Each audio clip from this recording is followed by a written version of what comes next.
I, 26F, married a man who I thought was the love of my life. His name is Mark, 34M. He was charming and kind and everything I ever wanted. Our wedding day was perfect. The sun was shining. My family was happy. I felt like I was living in a dream. We stood at the altar and said our vows. I looked into his eyes and saw my future. I had no idea that my future was a lie. I had no idea that the man standing before me was a monster. The ceremony was beautiful. The reception was a blur of happy faces and warm hugs. My father, Robert, gave a speech that made everyone cry. He talked about holding me for the first time. He said he knew from that moment his life had a new purpose. I hugged him so tightly afterwards. My mother, Helen, was glowing with pride. She kept telling me how beautiful I looked. She told Mark to take good care of me. He promised he would. He smiled at her and said he would protect me with his life. I believed him. Then came our first dance. The song was soft and slow. Mark pulled me close on the dance floor. He held me tightly. I rested my head on his shoulder. I felt safe. I felt loved. The lights were dim. All of our friends and family were watching us. They were all smiling. In that moment, everything was perfect. It was the last perfect moment of my life. Mark leaned in, his lips close to my ear. I thought he was going to tell me he loved me. I thought he was going to whisper something sweet. But he did not. He whispered 7 words that shattered my world. He whispered, "The man you call father isn't your father." I am. I pulled back instantly. I must have heard him wrong. The music was loud. People were cheering. It had to be a mistake. I looked at his face. He was not smiling. His eyes were serious. There was a strange look in them. It was a look of triumph. I felt a cold chill run down my spine. "What did you say?" I asked. My voice was barely a whisper. I could feel my heart pounding in my chest. My hands started to tremble. He pulled me close again, his grip firm on my waist. "You heard me, Clara," he said. His voice was calm. It was too calm. "Robert is not your father. I am your biological father." I tried to pull away again, but he held me tighter. "Stop it, Mark," I said. "That is not funny. Why would you say something like that?" I felt my breath catch in my throat. This had to be a joke. A sick, terrible joke. But his face was completely serious. He looked down at me, and for the first time I felt a flicker of fear. "It is not a joke," he said. "It is the truth. I have waited a very long time to tell you." The song was ending. People were starting to clap. I felt dizzy. The room was spinning. I looked over at my father, Robert. He was standing with my mother, a proud smile on his face. He had raised me. He had taught me how to ride a bike. He had held my hand on my first day of school. He was my father. He had always been my father. This was impossible. It was a nightmare.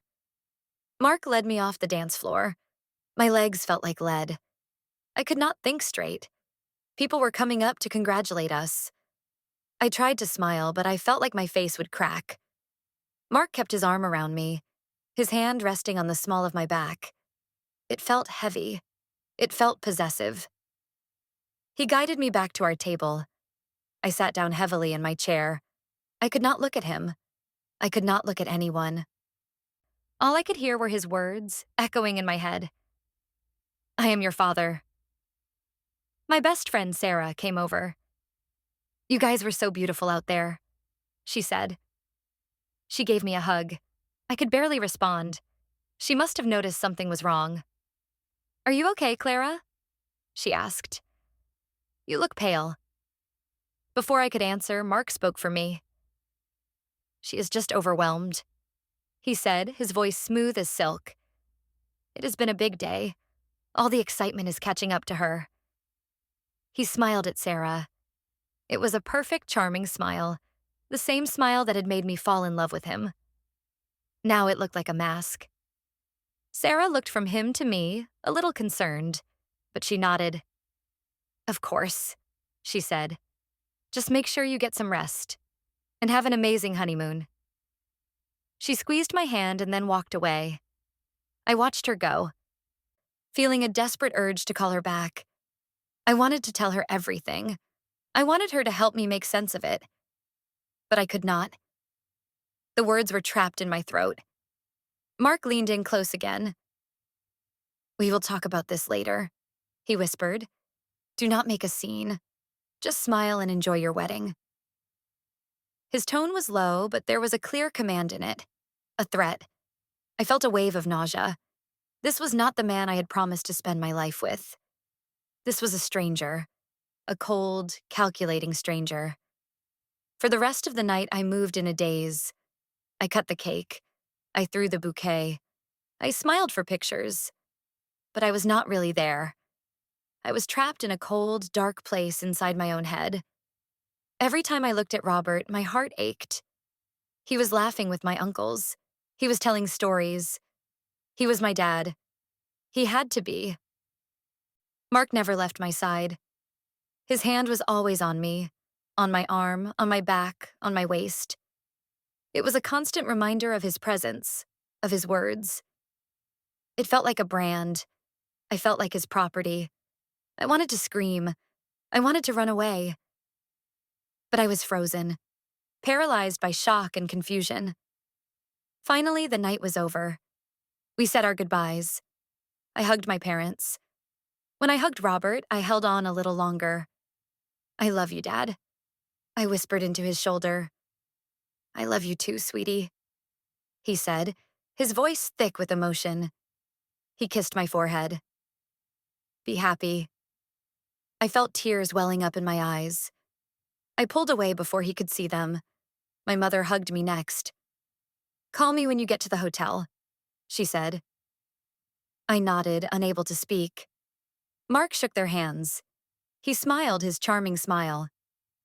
I will take good care of her, Helen, he said. My mother smiled back, completely unaware of the poison that had been poured into my ear. We got into the car that was waiting for us. As it pulled away from the venue, I watched my parents waving goodbye. They looked so happy, so proud. And I felt like I had betrayed them just by listening to Mark's lie. The silence in the car was heavy. I stared out the window, watching the city lights blur past. I did not know where we were going. I did not care. When we arrived at the hotel, Mark led me up to the honeymoon suite. It was beautiful.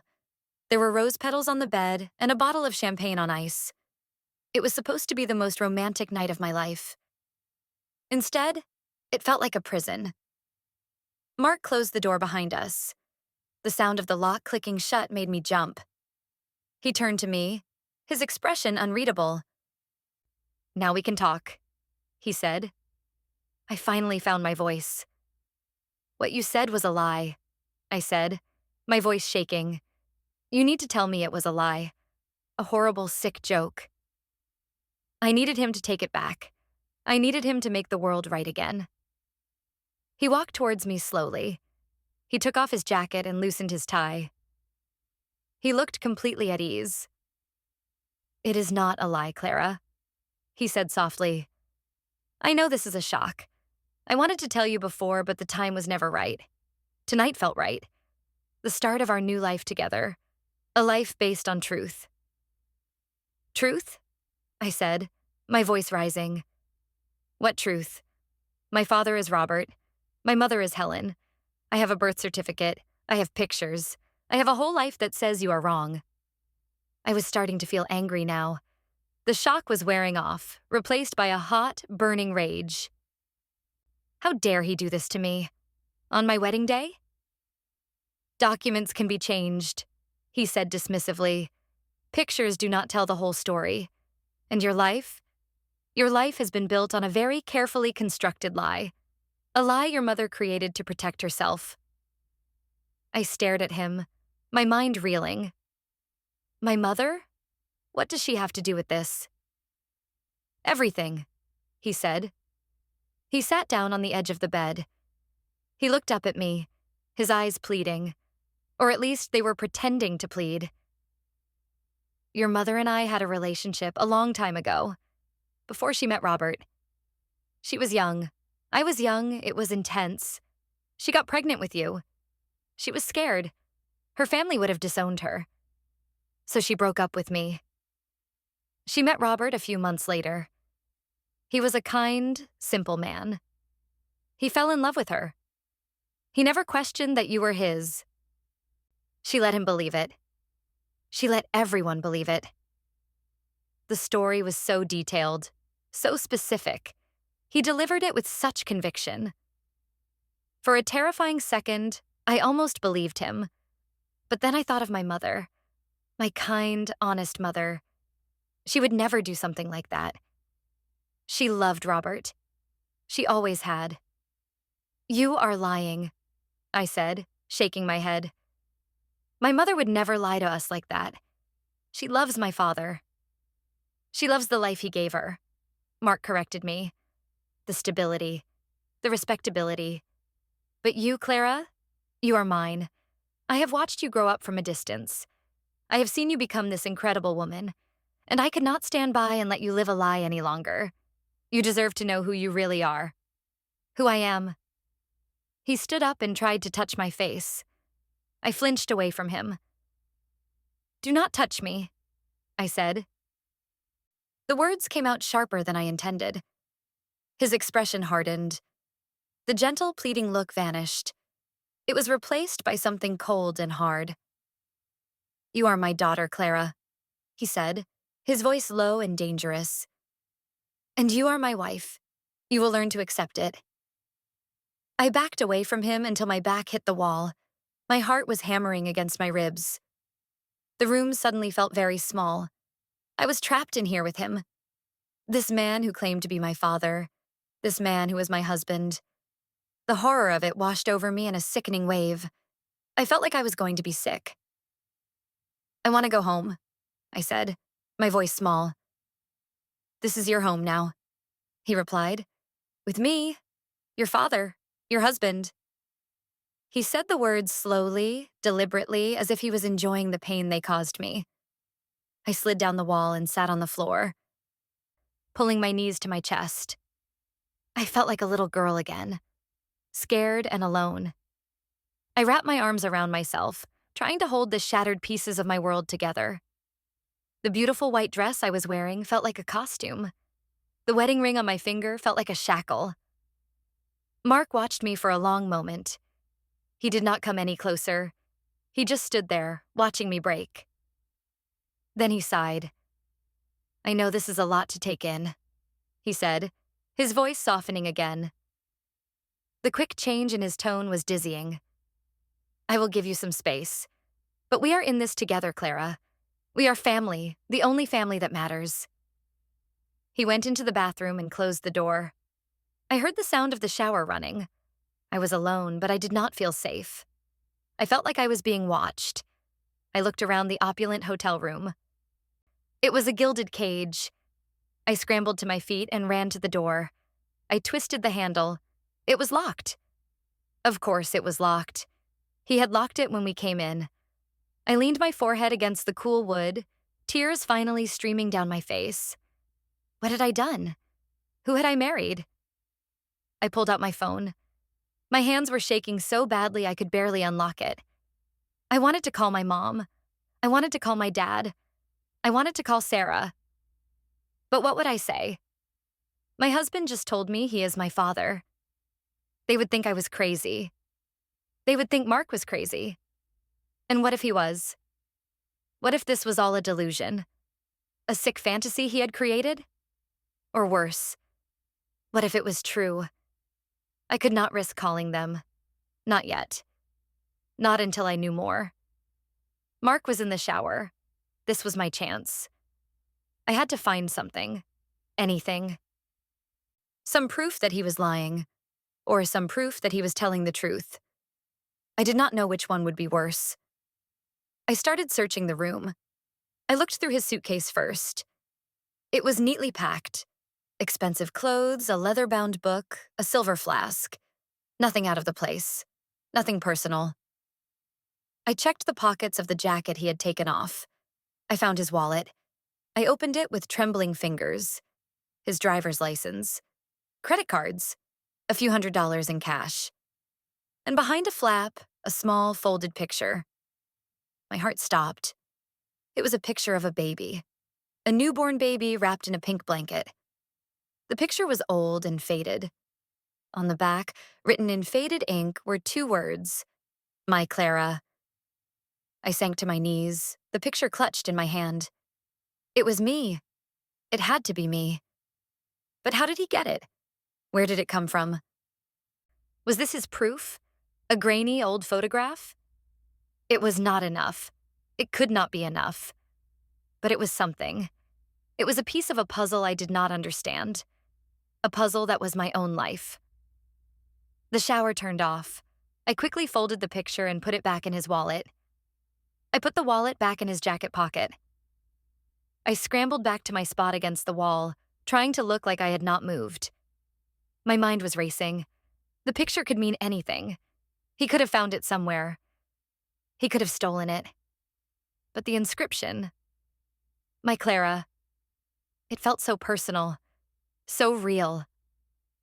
Mark came out of the bathroom with a towel wrapped around his waist. He looked at me on the floor. He did not seem surprised. "You need to get some sleep," he said. "We have a long flight tomorrow." Our honeymoon. We were supposed to be going to Italy. A romantic trip for 2. Now, the thought of being trapped with him in a foreign country filled me with absolute terror. "I am not going anywhere with you," I said, my voice stronger than I expected. He raised an eyebrow. "You are my wife, Clara. You will go where I go." "I am not your wife," I said, standing up. I felt a surge of defiance. "Not anymore. This marriage is a mistake. It is based on a lie." "It is based on the truth," he countered, stepping closer. "A truth you are just not ready to accept yet. But you will. I will help you." "I do not want your help," I said, backing away again. "I want you to leave me alone." He sighed, a long, theatrical sigh. "This is going to be more difficult than I thought," he said, almost to himself. Then he looked at me, his eyes dark. "You can fight this all you want. You can scream and cry and deny it, but it will not change anything. I am your father, and you are my wife. That is the reality. The sooner you accept it, the easier it will be for both of us." He turned and walked over to the bed. He pulled back the covers and got in. He lay there watching me. He was waiting for me to join him. I stood frozen by the wall, my mind a chaotic storm of fear and confusion. I could not get in that bed with him. I could not. It was wrong on every level. "I will sleep on the couch," I said, my voice barely audible. He shrugged. "As you wish," he said. "But you cannot run from this forever, Clara." He turned off the light on his side of the bed, plunging the room into near darkness. Only a little light from the city skyline filtered through the window. I could just make out his shape in the bed. He was lying on his back, perfectly still. Was he watching me? I could not tell. I stumbled over to the small sofa in the corner of the room. I curled up on the cushions, still in my wedding dress. I was too exhausted and too scared to change. I lay there in the dark, listening to the sound of his breathing. It was slow and even. He was calm. He was in control. And I was his prisoner. I closed my eyes, but I did not sleep. I could not sleep. Every time I started to drift off, I would hear his voice in my head. "I am your father." I spent my wedding night curled up on a couch, cold and terrified, married to a man who had stolen my past and was now trying to steal my future. I knew then that I had to fight back. I had to find the truth.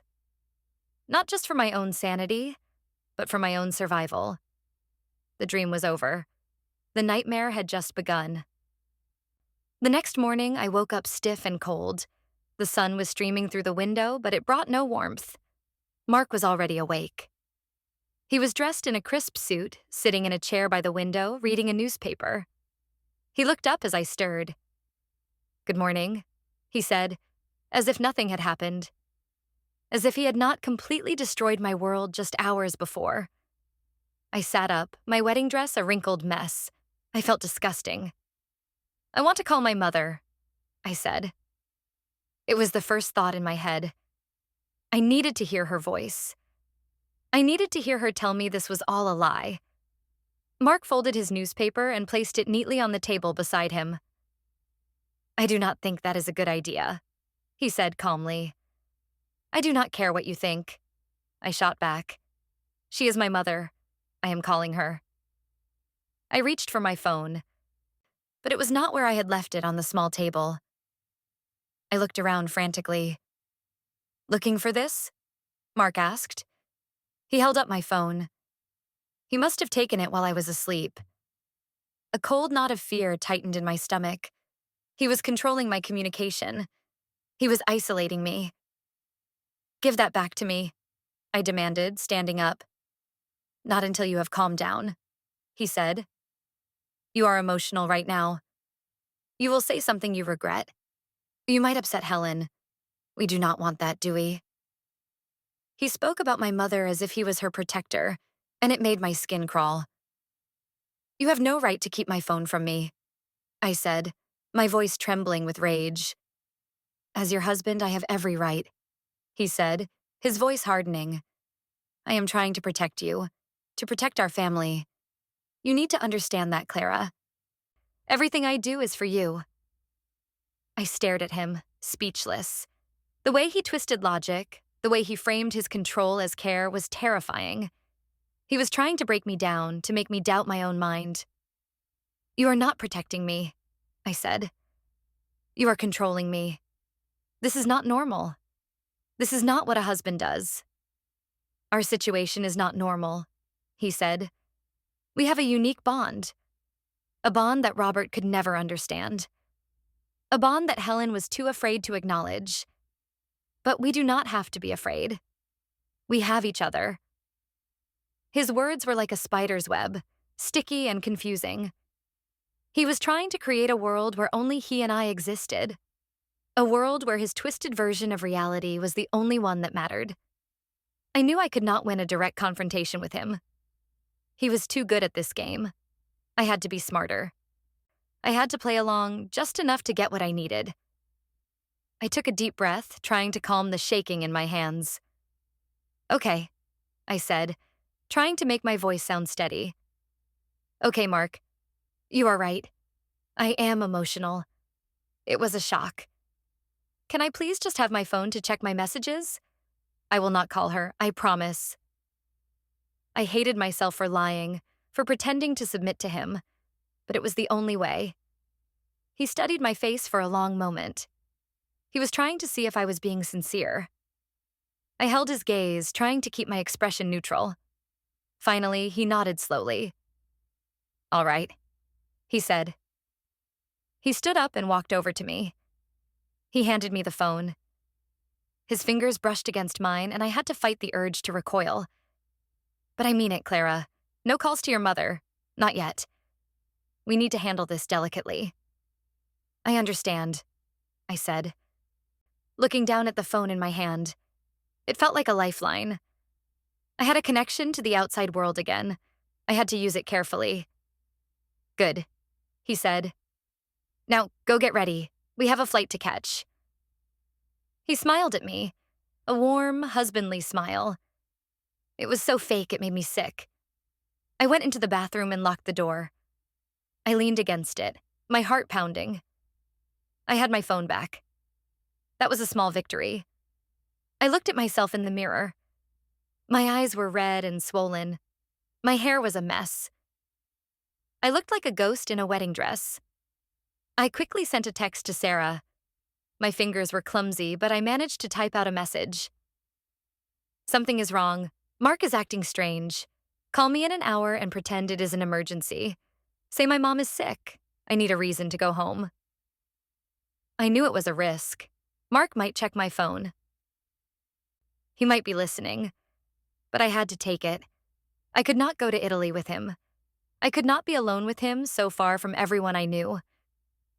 I had to get back home. I had to get back to my family. I sent the message and then quickly deleted it from my sent folder.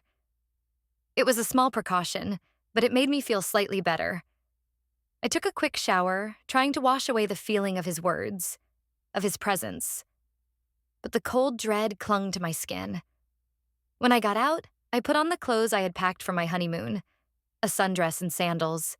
They felt absurdly cheerful for the way I was feeling. When I came out of the bathroom, Mark was on the phone, arranging for a car to take us to the airport. He smiled at me as he hung up. "All set," he said. "The car will be here in 20 minutes. Are you hungry? We can order some room service." "I am not hungry," I said. My stomach was in knots. The thought of eating made me feel ill. "You should eat something," he insisted. "It is a long flight." He was playing the part of the caring husband again. The constant switching between the kind man and the cold controller was giving me whiplash. "I will grab something at the airport," I said, trying to sound casual. I sat down on the couch, my phone in my hand. I tried to act normal, scrolling through social media, pretending to look at wedding photos our friends had posted. Every second that ticked by felt like an hour. I prayed that Sarah would get my message. I prayed that she would call. Mark watched me from across the room. I could feel his eyes on me. He was probably wondering what I was doing. I kept my face passive. My movements slow. I could not let him see how scared I was. I could not let him know that I was planning my escape. Finally, after what felt like an eternity, my phone rang. I looked at the screen. It was Sarah. A wave of relief washed over me. I took a deep breath and answered. "Hello?" I said, trying to keep my voice from shaking.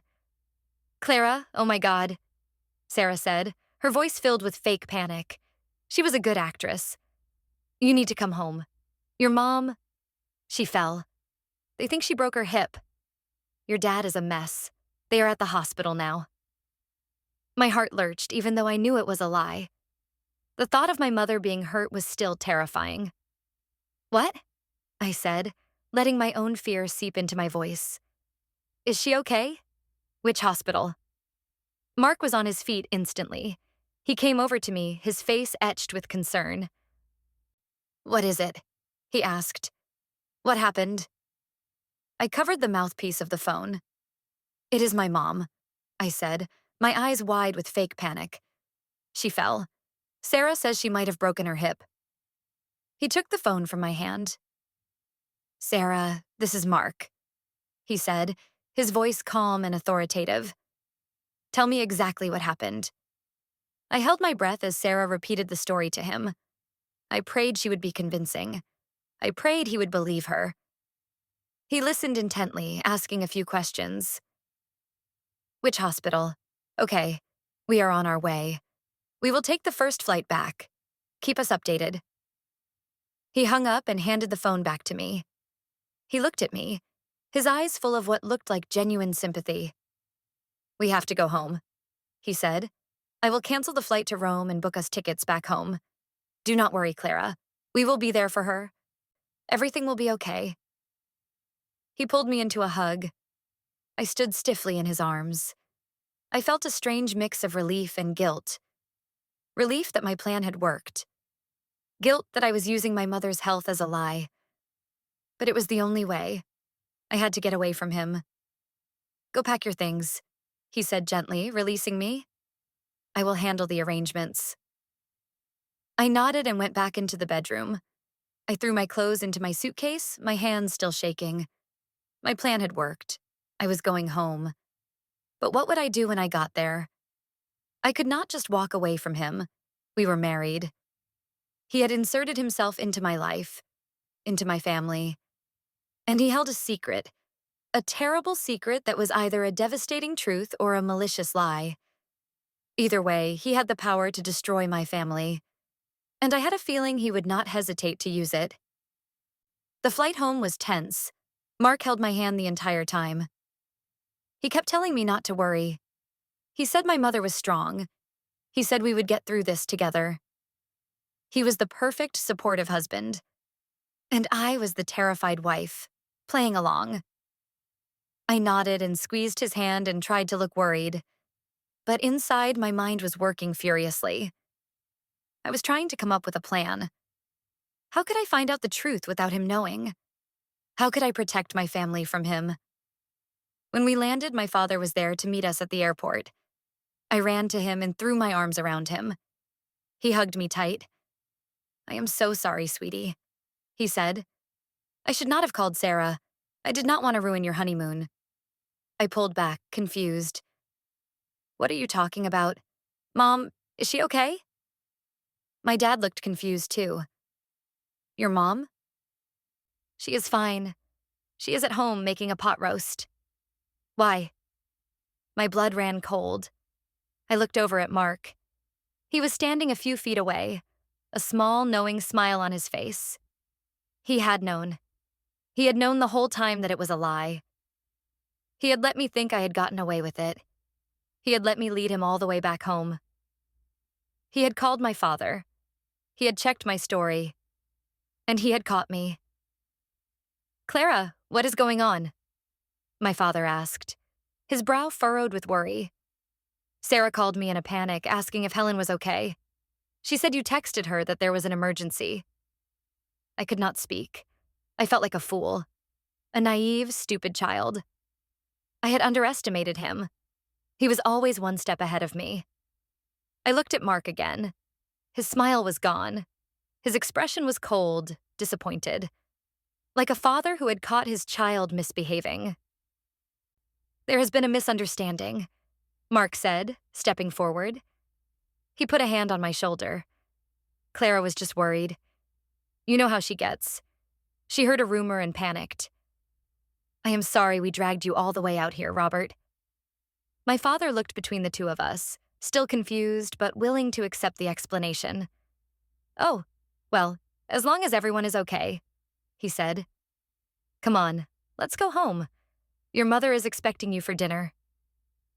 The car ride to my parents' house was the longest of my life. I sat in the back seat, Mark's hand resting on my knee. My father drove, chatting about his week, completely oblivious to the silent war being waged behind him. I felt trapped. I had tried to escape, and I had failed. Now he knew I was trying to get away. He knew I did not believe him. The game had changed. And I had just shown him my hand. When we got to the house, my mother rushed out to greet us. She looked perfectly fine, healthy and happy. She hugged me tightly. "What are you doing here?" she asked, surprised. "I thought you were on your way to Italy." "We decided to surprise you," Mark said smoothly, stepping in before I could say anything. "We wanted to spend a few more days with family before we left."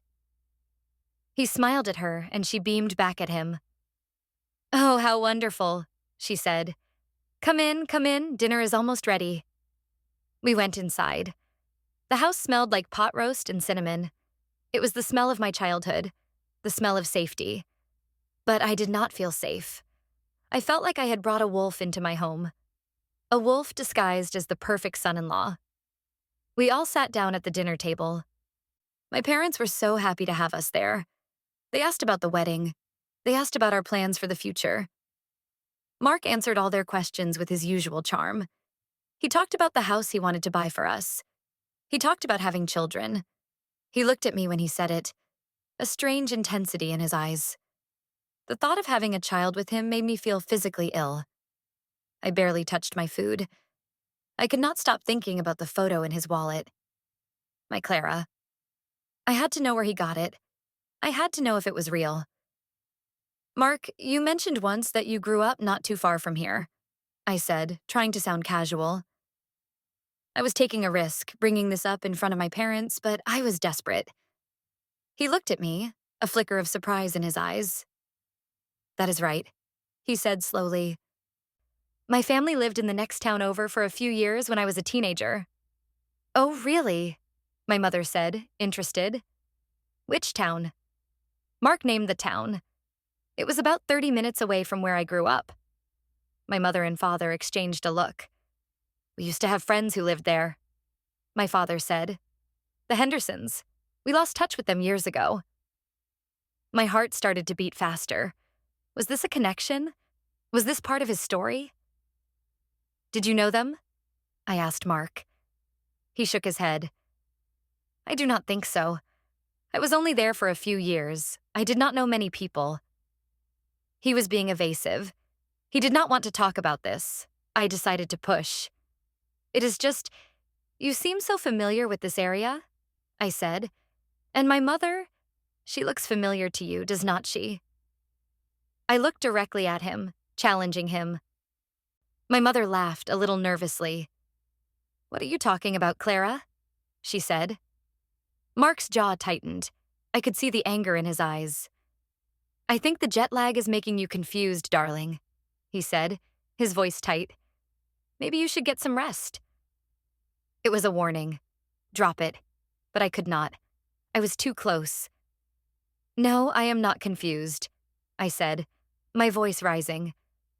I think you know my mother from before. From a long time ago, is not that right, Mark?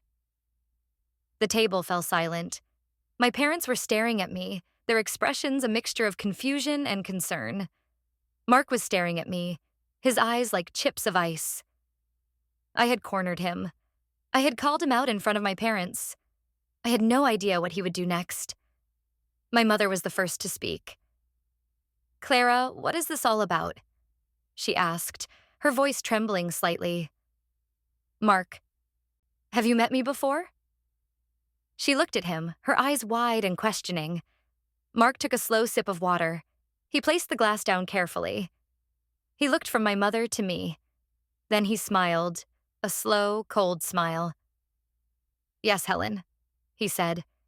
We have met before, a very long time ago, but I do not think you would remember me. He paused, letting the tension build. Then he looked at me. Your wife has a very active imagination, Robert, he said to my father. She has concocted a rather wild story. My father looked at me. Clara, what story? I took a deep breath. This was it. There was no turning back now. Mark told me that he is my biological father, I said, the words tumbling out of me. He told me that he and Mom had a relationship before she met you. He told me that you are not my real dad. The silence that followed was deafening. My father's face went pale. He stared at Mark, then at my mother, then at me. My mother looked like she was going to faint.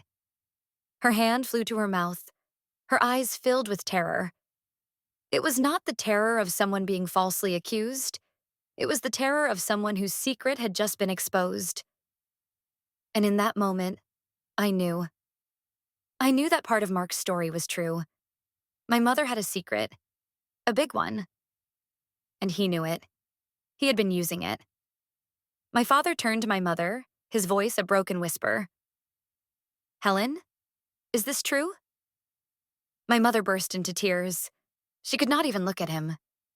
She just shook her head, sobbing uncontrollably. It was not a denial. It was a confession. My world tilted on its axis. Robert, the man who had raised me. The man I called Dad. He was not my father. That part was true. My whole life, my entire identity was a lie. I looked at Mark.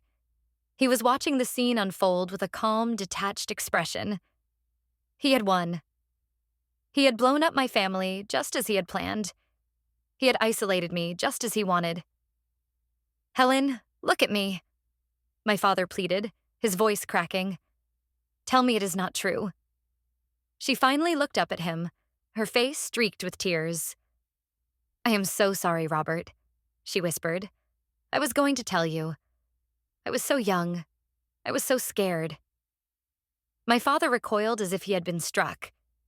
He stood up from the table, his chair scraping loudly against the floor. He looked at my mother with a look of utter betrayal.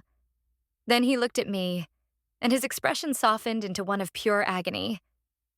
You are still my daughter, Clara, he said, his voice thick with unshed tears. You will always be my daughter. Nothing will ever change that. He turned and walked out of the room. A moment later, we heard the front door slam shut. My mother's sobs grew louder. I was still frozen in my chair, trying to process everything. My dad was not my dad. My mom had been lying to me, to him, for my entire life. I felt a strange emptiness inside me. The anger and fear were gone, replaced by a hollow ache. I looked at Mark. He was the only one who was not falling apart. He was calm. He was in control. He had orchestrated this entire thing. He had waited for the perfect moment to detonate this bomb, and he had chosen my wedding. He had chosen this family dinner. He wanted to destroy everything, so that he would be the only one left for me to cling to. "How could you?" I whispered, my voice hoarse. "How could you do this to them? To us?" He looked at me, and for the first time, I saw a flicker of something other than control in his eyes. It was a strange, possessive sort of love. A twisted, obsessive love. "I did it for you, Clara," he said softly. "I did it so we could finally be a real family. A family based on truth. No more lies, no more secrets, just you and me." He reached across the table and took my hand. His touch was cold. I pulled my hand away as if I had been burned. "You are not my family," I said, my voice filled with a venom I did not know I possessed. "You are a monster. You destroyed my family." His expression hardened again. "They destroyed themselves with their lies," he said. "I just brought the truth to light. And the truth is, you are mine. You have always been mine. Your mother stole you from me. I am just taking back what belongs to me." My mother looked up at him, her eyes wide with fear. "You are not her father," she choked out. "You are not." Mark laughed, a short, humorless laugh. "Oh, Helen," he said, "do not start lying again. We are past that now. It is time for the truth, all of it." "What are you talking about?" I asked, looking from him to my mother. "If Robert is not my father and you are, then what is she saying?" "She is in denial," Mark said smoothly. "The lie has been her reality for so long she cannot accept the truth." But my mother was shaking her head frantically. "He is not your father, Clara," she repeated, her voice stronger now. "The man who is your biological father. He died before you were born. It was a car accident. I was alone. I was pregnant. I did not know what to do. Then I met Robert. He saved me. He loved me and he loved you, even though you were not his. I was a coward. I should have told him the truth from the beginning, but I was so scared of losing him." I stared at her, my mind struggling to keep up.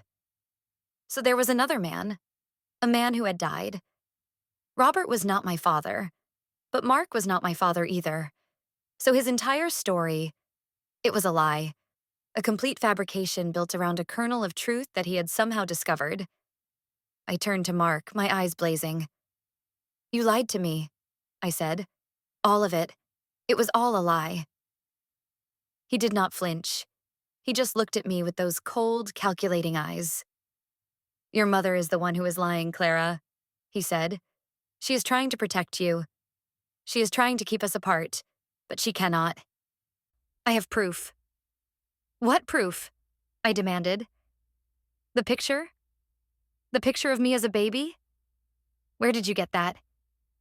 "I have more than a picture," he said. "I have letters. Letters your mother wrote to me after she left. Letters where she talks about our child. About you." My mother gasped. "I never wrote you any letters," she said. "I do not even know who you are." "Oh, but you do," Mark said, a cruel smile playing on his lips. "Think back, Helen. A summer romance. A young man who worked at the boatyard. A man you threw away when you found out you were pregnant." My mother's face went white. She looked at him with dawning horror. It was clear she was remembering something she had buried deep inside.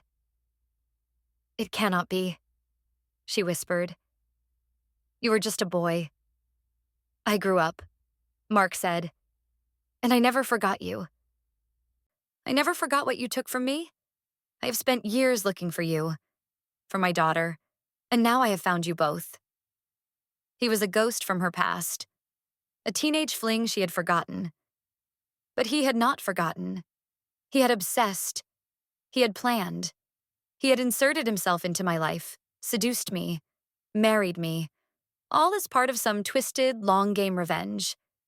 He did not love me. He owned me. I was a prize he had finally claimed. The full weight of his deception, of his sickness, crashed down on me. I felt a pure, unadulterated hatred for him. He had not just lied to me. He had violated my life. He had turned my world into a prison of his own making. I stood up, my chair falling over behind me with a loud crash.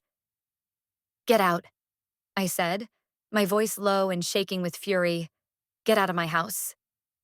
He stood up too. He was taller than me, broader. He loomed over me. "This is not over, Clara," he said. "I will not let you go. You are my daughter." "I am not your daughter," I screamed. "You are nothing to me. You are a liar and a monster. Get out." My mother, seeing the look in his eyes, scrambled to her feet. She stood between us. "Leave her alone," she said, her voice filled with a new strength, the strength of a mother protecting her child. "You have done enough damage. Go." Mark looked from her to me. He saw the hatred in my eyes. He saw that he had lost. He had overplayed his hand. He thought exposing the secret would make me turn to him. But he had underestimated me. He had underestimated my love for the man who raised me. He had underestimated my mother's love for me. He took a step back. A flicker of something, was it defeat? Crossed his face. But it was gone as quickly as it came, replaced by that cold, hard mask. "Fine," he said. "I will go. For now. But you are still my wife, and I will be back for you." He turned and walked out of the dining room. We heard the front door open and then close. He was gone. The silence he left behind was heavy. My mother and I stood there, two strangers in the wreckage of our family. She looked at me, her eyes filled with shame and regret. "Clara, I am so sorry," she whispered. I could not answer her. I was not ready to forgive her. I was not ready to understand. All I felt was a vast, empty space where my life used to be. I walked past her, out of the dining room, and went upstairs to my childhood bedroom. I closed the door and slid down to the floor. I was home, but I was more lost than I had ever been in my life. I spent the next few days in a fog. I did not leave my room. My mother would bring me food, but I could not eat. She would try to talk to me, but I could not speak. I felt numb. Everything I had believed about my life, about my family, was a lie. And the man I had married was a psychopath. Robert came back after 2 days. I heard him talking to my mother downstairs. Their voices were low and strained. I could not make out the words.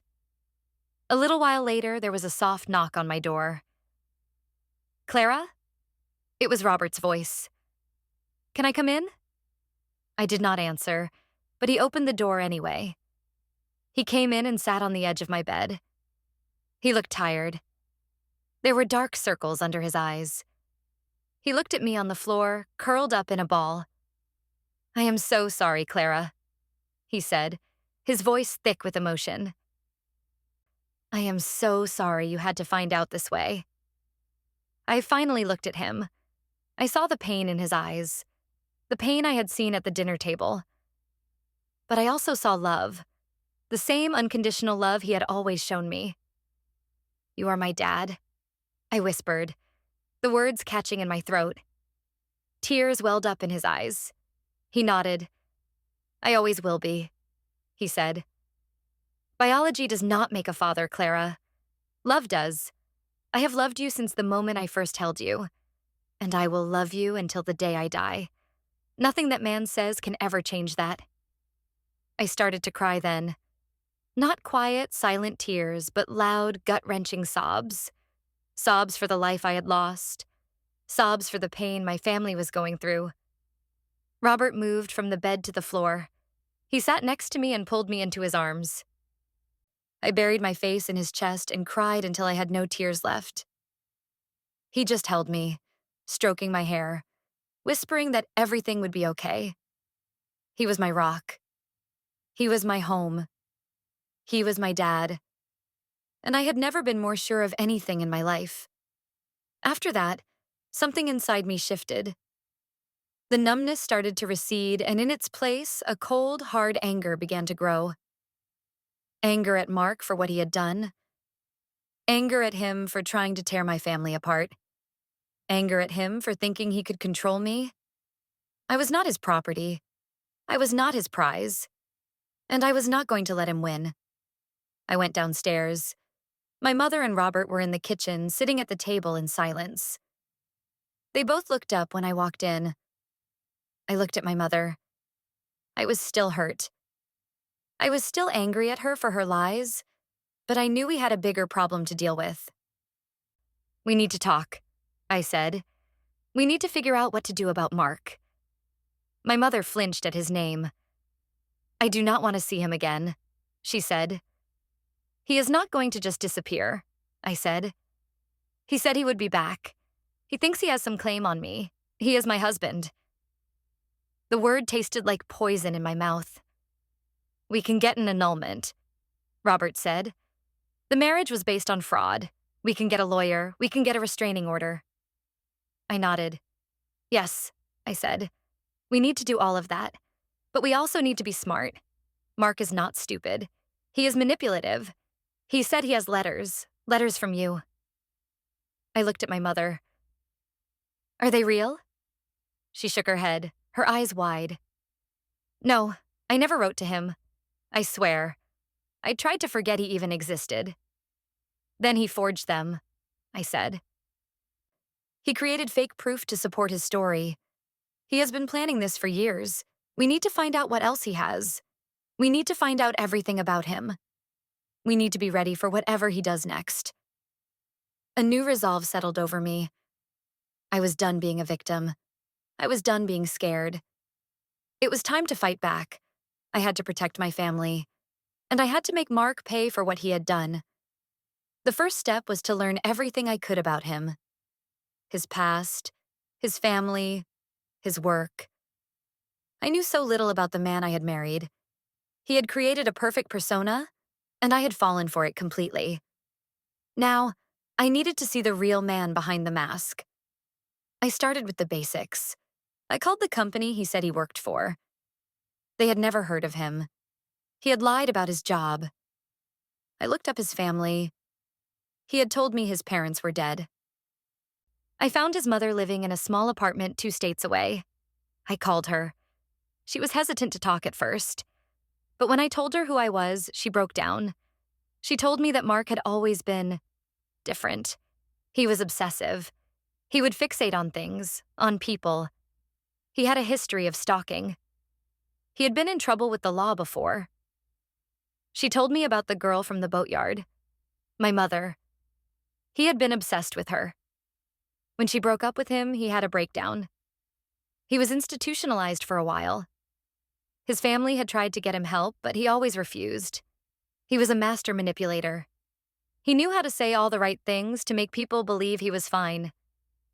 His mother started crying. "I am so sorry," she said. "I knew he found you. He called me a few months ago, so excited.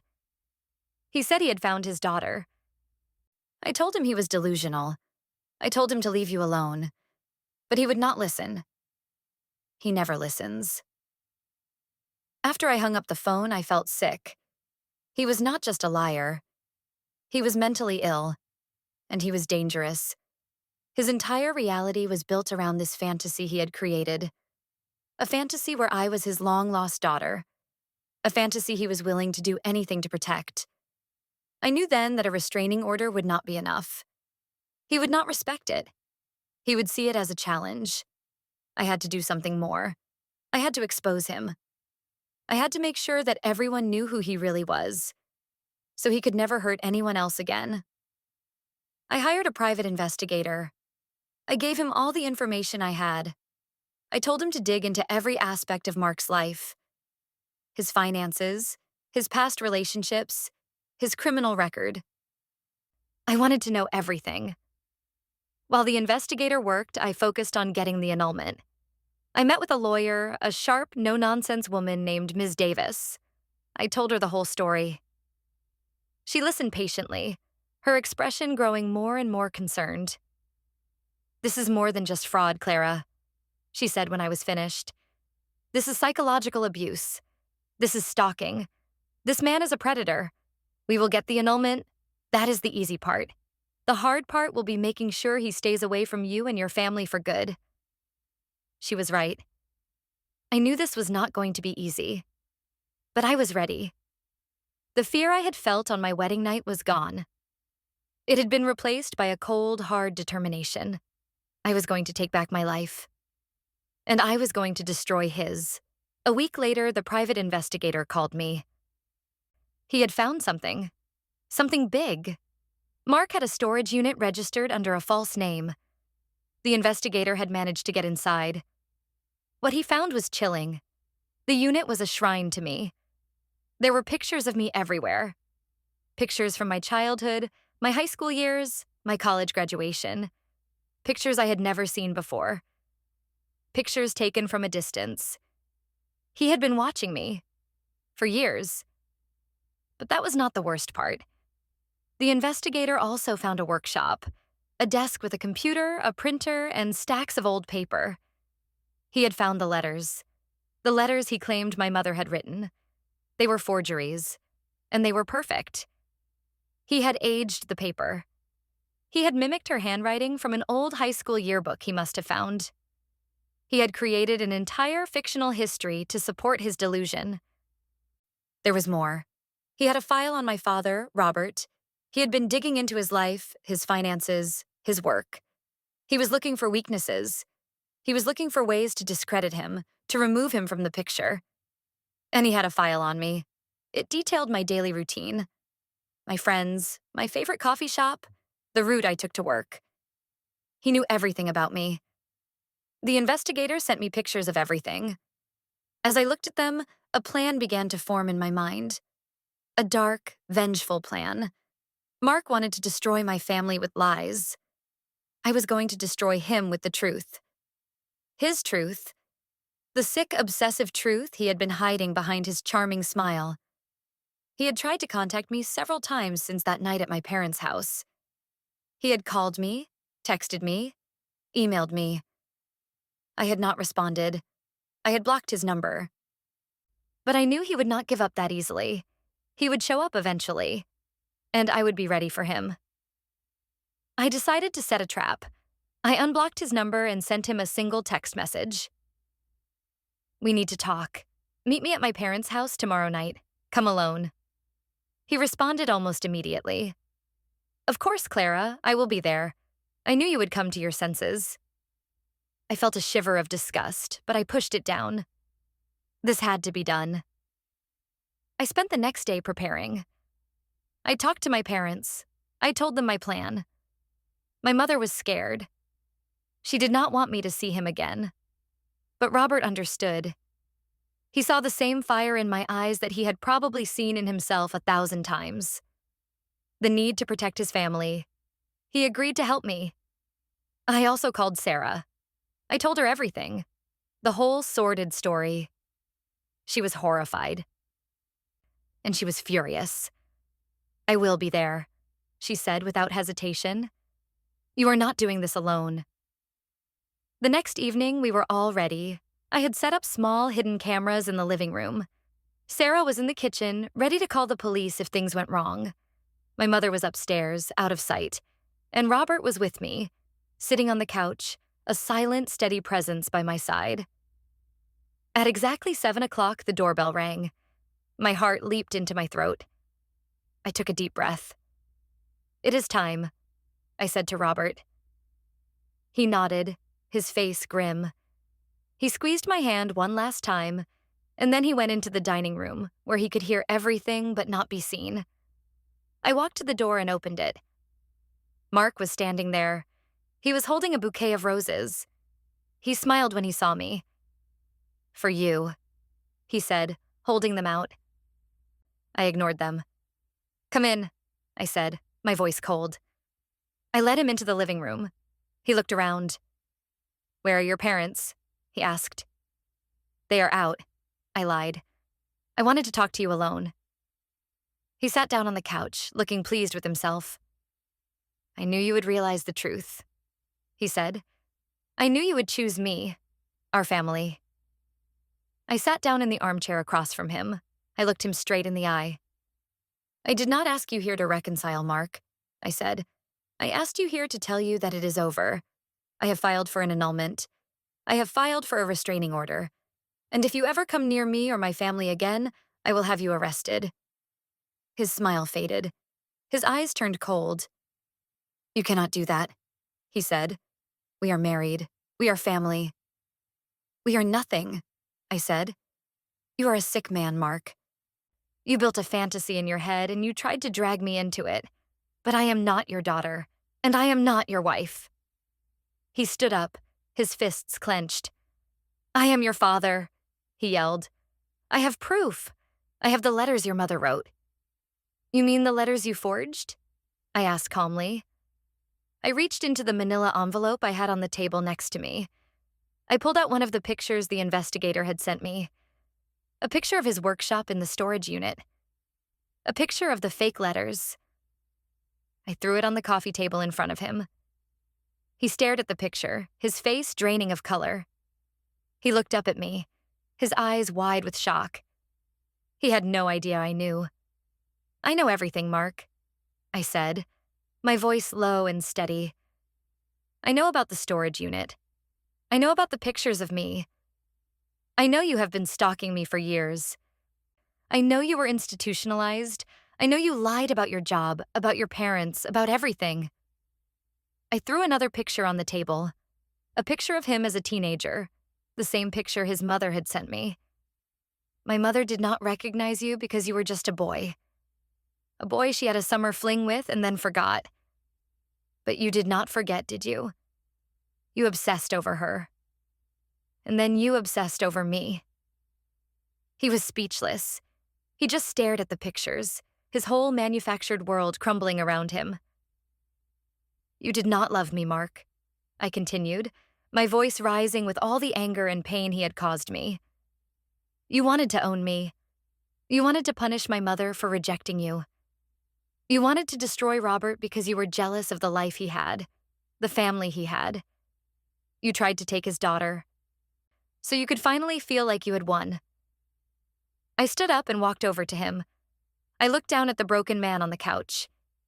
He looked pathetic, small. All the fear I had of him was gone. "But you did not win," I said. "You lost. You have nothing. No wife, no daughter, no family, just your sick, empty fantasies." He looked up at me, his eyes filled with a desperate, wild look. "You are mine," he whispered. "You will always be mine." He lunged for me, but I was ready. I stepped back, and at the same moment, Robert came rushing out of the dining room. He grabbed Mark and threw him back onto the couch. "You stay away from my daughter," he snarled, his voice a low growl I had never heard before. Mark looked from Robert to me, his chest heaving. He was trapped. He was exposed. There was nowhere left for him to run. At that moment, we heard sirens in the distance. Sarah had made the call. 2 police officers came into the house. They saw the scene, Robert standing over Mark, me standing behind him. "We had a call about a disturbance," one of the officers said. "This man is trespassing," I said, my voice clear and strong. "He has been stalking me. I have a restraining order against him." It was a lie. I did not have it yet, but it did not matter. The annulment papers and the evidence I had collected were enough. "And I have evidence that he has been harassing me and my family."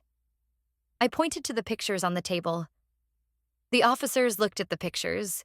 They looked at Mark. He did not say a word. He just stared at me, his eyes burning with hatred. They handcuffed him and led him out of the house. As they were putting him in the police car, he turned and looked at me one last time. "This is not over," he mouthed. I just stood there in the doorway, my father's arm around me, and watched them drive away. I knew it was not over, but I was not afraid anymore. He had tried to break me, but he had failed. He had made me stronger. He had shown me what I was capable of. The legal battle was long and ugly. Mark tried to fight the annulment. He tried to claim he was the victim.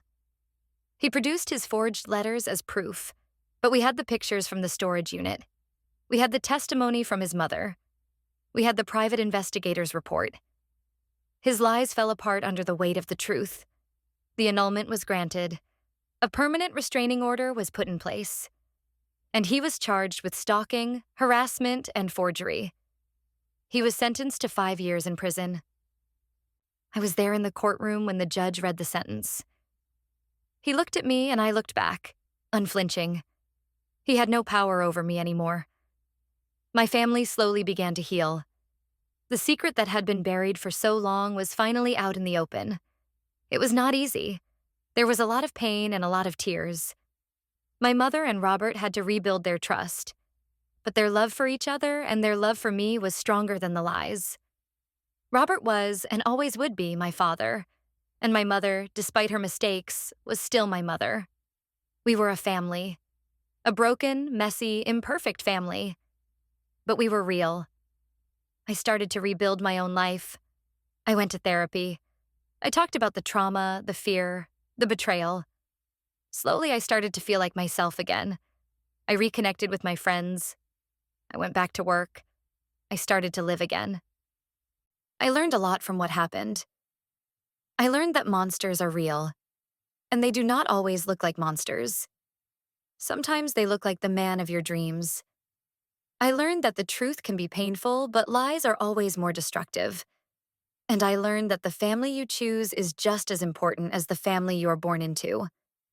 I never saw Mark again, but sometimes, late at night, I think about him. I think about the man who tried to steal my life. The man who whispered a lie in my ear that led me to a terrible truth. He wanted to be my father. He wanted to be my whole world. But in the end, he was just a sad, sick man who destroyed his own life in his obsession with mine. He did not succeed in breaking me. He only succeeded in showing me how strong I truly was. He tried to trap me in his darkness, but I found my way back to the light. And I would never let anyone dim it again. My life was my own, and I was finally free.